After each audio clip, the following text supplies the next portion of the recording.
जी, अभी चंद रोज़ कबल चंद अदाकारों ने वज़ीर आला पंजाब मोहतरमा मरीम नवाज शरीफ और हुकूमत पंजाब के कारनामों की तारीफ़ की, सराहा कि वो किस तरह से पंजाब में अवाम की खिदमत हो रही है।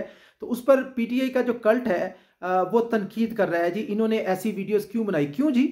मना है वीडियोज़ बनाना? आप इस मुल्क के 25 करोड़ अवाम की सोच को हाईजैक करना चाहते हैं?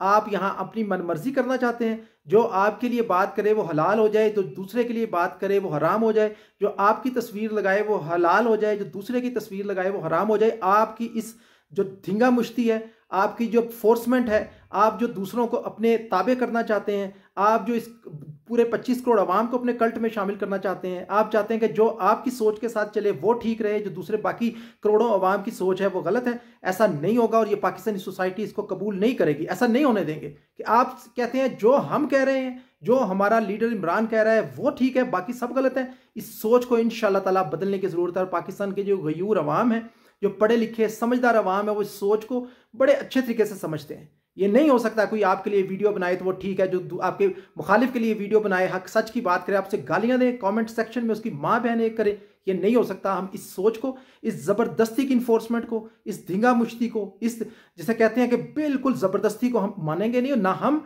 ना ये करोड़ों अवाम मानेंगे कि आप कोई भी चीज़ हो, आप चाहते हैं कि पूरा पाकिस्तान आपके पीछे लग जाए, पूरा पाकिस्तान जलाओ घराओ कर दे, पूरा पाकिस्तान तोड़ फोड़ 9 मई करना शुरू कर दे। हम इस सोच के साथ ना चले हैं, ना कोई और चलेगा इंशाल्लाह।